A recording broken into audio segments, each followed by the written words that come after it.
Hey guys, welcome back to another episode of the Mind Muscle Connection podcast. Today is a solo episode and I have a topic I want to dive into, and this is going to be lower body movement patterns or lower body movements in general that are in each client's program for building muscle. Last week I did upper body, so make sure you go check that episode out. I believe that is going to be episode 314. I'm just double checking on this. Episode 313, I apologize. That is going to be that episode there on that for the upper body. Before I dive into this topic, I just have a few ways you can help support the podcast. So first, if you're sick of just focusing on weight loss and instead want a body recomp, then my one-on-one online coaching program is for you. I help you lose body fat and build muscle with my body recomp training, nutrition, and lifestyle methods. We look at things like your lifestyle and biofeedback to individualize your training and nutrition program to you and your. We also find that there's at least 1 to 2 bottlenecks outside of the training and nutrition protocol that are keeping you from seeing the results that you want to see. So if you're interested in that, the link is in the show notes. You can also reach out to me if you have any questions on it as well. If you aren't interested in full coaching, I do one-on-one consultations where we troubleshoot any issues you have and or map out a game plan for the next couple months. The link to that is in the show notes. If you want to learn more about body recomp, I have my 75-minute masterclass on body recomp, what it is, how to do it, and you can find the link to that in the show notes. And next, if you can follow me on Instagram, Jeff HOEHN_. That's where I'm most active on social media. And if you have any questions, you can reach out to me on there. And then lastly, if you have found this podcast to be helpful in any way, if you could leave a rating review, and that will help more people find this podcast. So with that out of the way, let's dive into today's topic. So I think a lot of people get confused in terms of what should be in your leg training, right? I remember when I first started working out early on, it was people do exercises, you know what hits what, but it's, hey, am I doing too much? Am I doing too little? Am I potentially missing out on things? What are the most important things, right? So that's what we're going to figure out in today's episode. We're going to figure out what movement patterns, not exactly exact exercises. I'll go over some examples for you, but what movement patterns, things like that you need to just have an overall developed lower body, glutes, hamstrings, quads, calves, things like that. And so I break this down into 3 separate categories, okay? So we have our staples. These are things that need to be in each client's program, right? So it's, hey, if you're short on time, these 2 are at least in there. Then we have the next category is going to be in most programs, but it's based on time, right? So again, this is going to be most of them. And then the third category is going to be based on time and preferences, right? So if you have maybe a particular muscle group that you want to build, hey, here's what we would add in, but that's considering that you also have the time for it, right? So maybe you don't have time, so you can only do movements from the first 2 categories. Again, if you do that, you're still going to have a great solid foundation. Even if you barely have any time that you can dedicate to working out, it's like, hey, I need to make the most out of the time I have, then we would obviously work from the staples aspect of it. I'm going to go over each of these movements and the typical volume for each, right? So again, lower body movements that are in each client's muscle building program. So we're going to start with the staples, right? Because these are going to be the most important. Like I just said, these are going to be the exercises that if you're super short on time, you just really have to maximize what you can.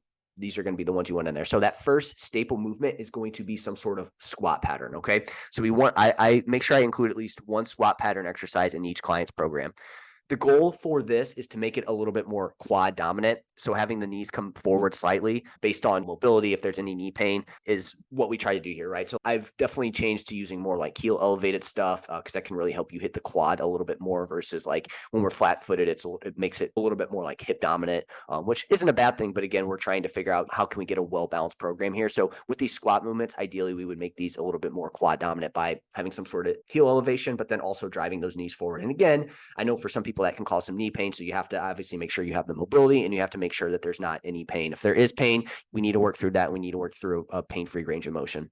So some exercise examples would be back squat, right? That's the first one that comes to mind. So the back squat's fine. Again, heel elevation would probably make it a little bit better, a little bit more quad dominant.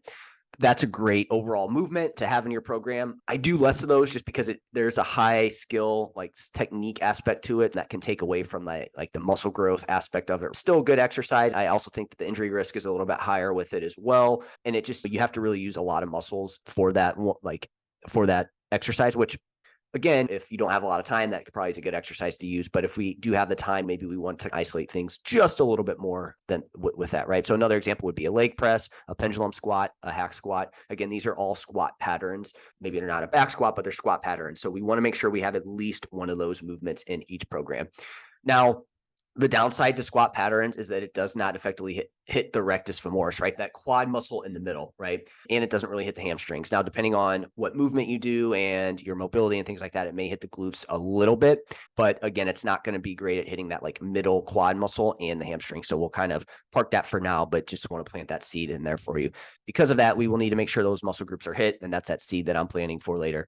A squat pattern will hit the glutes somewhat, like I mentioned. They are a great lower body exercise, but for maximal muscle development, they aren't the only thing. You hear, oh, you just need to squat and you'll build big legs. Yeah, you'll have really good development of your legs. You're not going to have that full development, right? It's going to be missing out on some hamstring. It's okay for the glutes, and you're not going to hit the rectus femoris. Again, this is, like I said, I'm planting that seed there. So typical volume on this is going to be anywhere from 6 to 15 sets a week, and usually done through 2 to 3 movements. So maybe you do some sort of squat, like variation. It can be like, depending on the person, it could be heel elevated back squat. It could be heel elevated something else, a leg press. Maybe you also throw a pendulum squat in there, right? Or maybe you do a hack squat and a pendulum squat. Again, we have a lot of different options we can go here with that. So that's the first staple, right? So the next staple is going to be a hip hinge movement. Okay. So the hip hinge is a hip dominant movement pattern. It's not knee dominant, right? So we're not going to be hitting the quads in this movement. This is going to be more the posterior chain, the backside, right? This movement is super important because it loads the posterior chain, hammies, glutes, erector spinae, not the erector spinae being that muscle that kind of runs alongside your spine. And that gets hit a lot with like bracing and stuff like that, right? But when you load like things like RDLs, bent over rows, stuff like that. However, the hip hinge does not do a great job of hitting the short head of the biceps femoris, which is a muscle in your hamstring, right? Because of that, it might be a good idea to include some hamstring curls. Again, I'm planting a seed there. More on this later. Some example movements here are going to be things like Romanian deadlifts. Again, different variations of it: single leg, barbell, dumbbell, machine, whatever it may be.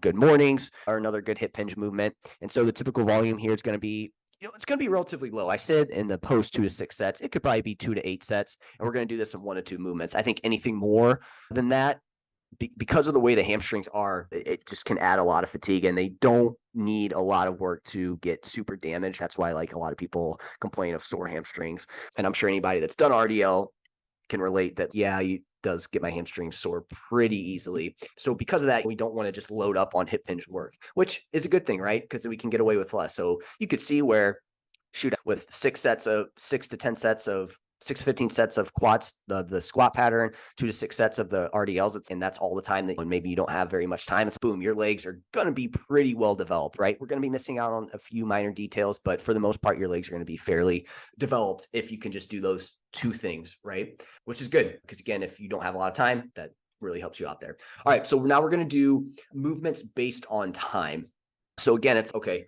Staples, we have those down. Maybe you do have the time to add in more. So it's like, what do I do now? From here, we're going to do these movements. So knee extension. So the common exercise here is a leg extension, but you can also do things like a sissy squat, right? These are going to be where these 2 are going to hit the rectus femoris, right? I'm not sure if a sissy squat would necessarily be a knee extension exercise. Again, biomechanics is not my like strong suit by any means, but either way, I do know that it is going to hit the rectus femoris, that muscle in the middle of the quads, which is not going to get hit in your squat pattern, at least not very well. So this is going to help with overall quad development. You can go without it, but it's smart to include it in your programming. I'll have to say that this was one area of my quads it was pretty underdeveloped because I fell into that. Oh, you just got to do big compound lifts for your legs, right? So then I didn't really do very much leg extension or sissy squats. And since throwing those in, I've seen a massive development in that rectus femoris. So I think it's super smart to make sure that you throw this in. So again, typical volume is going to be about 2 to 8 sets in 1 to 2 movements, right? We don't need to do 3, 4, 5 different movements, right? Leg extension, sissy squats, boom, you're good to go. And honestly, you could probably just get away with leg extensions. So that's the first one. Next is going to be knee flexion, right? So we're flexing the knee. So flexing at the knee. So this is going to be more posterior chain, more hamstring. So knee flexion would be something like a lying or seated leg curl. This can be a great way to further develop your hamstrings, as hip hinges do not hit the short head of the bicep femoris. A study did find that seated leg curl may be more effective at building muscle in the hamstrings than the lying leg curl. So if you had that option, you might want to stick with the seated leg curl on that. Again, typical volume is going to be relatively low, 2 to 4 sets, and we're going to do this in 1 movement. We don't need to do lying leg curls plus seated leg curls plus something else. Like, we just need to be super, like, we don't have to hammer away at these things. And again, the hamstrings we know can get pretty damaged from training. Again, this is going to help overall. This is going to help overall leg development. So the third's going to be single leg / lunge, right? You can make these either more quad or glute focused based on goals, preferences, and needs. Again, about 2 to 6 sets a week, 1 to 2 movements. Again, these come with you can get pretty sore from these. So we don't want to just hammer away at the volume on this. Obviously, you may fall outside of this range, but I would start here. But again, a single leg lunge it's going to be how we go about it. If it's going to be more posterior chain focus or like quad focus is just going to be dependent on goals and what you want to do there and preferences as well. So again, a single leg lunge is another thing we would add in. Again, how do you make it more quad dominant? This is going to be where you're more like, you can do heel elevated for that front foot and you just push that knee forward versus like up and down, if that makes sense. You're still going to go down, but it's more, you're going to push yourself forward a little bit as well too, to really drive that knee forward. So that's it on the second category, right? So now category 3 is going to be based on needs, wants, time. So maybe you don't necessarily have a ton of time, but you do have a priority of, okay, I want to build my glutes. Then you would probably want to dip into this and make sure this gets put in there. But if you're somebody that you don't have we don't really care about your glutes and you're fine with the first 2, then you don't really need to add any more here with this. This is again, based on needs, wants, and time. So hip extension / glute stuff. I just put that glute stuff. Glutes get hit well with squat pattern, hip hinges, and some single leg work. So adding in more glute work is going to be based on preference needs. Some example exercises would be like your hip thrust, your glute bridge, your kickbacks. Again, typical volume is going to be about 2 to 6 sets a week and 1 to 2 movements. Again, you don't need to do 30 sets of glutes. You don't need to do 5 to 10 movements. Again, maybe over time you start to add a little bit more, and then there's periods of time where maybe you dip into that a little bit more, because I know there's probably some glute programs out there that are super high volume like that. And some people may respond very well to that. But in most situations, 2 to 6 sets is going to be solid here with this for the hip extension glute stuff. And then lastly, we have calf stuff. So if you want to improve your calves, then it's important you train them, right? You do need to train your calves if you want them to grow. So that's why I say based on preference. But if you don't really care about them, then it's not like you have to train them. They'll get hit a little bit walking and stuff like that. So I prefer a straight leg calf raise where you're standing as your main calf movement, but you can throw in some bent knee raises. Think things like seated calf raise for overall development if you aren't happy with your calves by going just straight legs. So you can throw that in. Again, volume's pretty low here. You could do anywhere from like 2 to 10 sets a week. And again, in 1 to 2 movements. I don't think you need to do much more than that. The calves, like again, people think you need to just do this massive amount of calf work, and you really don't have to. Again, 2 to 10 sets is going to be where we're at in 1 to 2 movements. I would say some tips here for the calves, really focus on that period of time. So obviously I'm on video here, so you can see this a little bit more, but when you're at the bottom, when you're like, if your foot was like this, so you're at the bottom, that's where you want to spend a little bit more time, because that's going to be the lengthened position for the calves. Now, where you come up and you push up, that's where you don't really have to spend as much time. That's going to be the shortened position for the calves. So if we're going to like rest, we want to rest when we're in that lengthened position there at the bottom, and then slowly go down, really control it on the way down, get a good deep stretch, and then explode up, and then slow on the way down. What do you typically see happen? People just bouncing up and down, and they just aren't really hitting that eccentric portion, the lengthened portion aspect of the calves. And they just have underdeveloped calves. They do too much weight, and they're just throwing weight around for no reason. So really slow it down, get a good stretch at the bottom, drive up, slow on the way down, get a good stretch, and I guarantee you'll see calf development there on that. That rounds it out. That's going to give you that well-developed lower body. We're going to hit everything here. So again, basis on how much time you have, start with the staples, then do the second category, and then based on preference and whatnot, hit that. You go into that third category. That's it for this episode. I hope this was helpful. If you guys have any questions on this, let me know, and I will chat with you next time.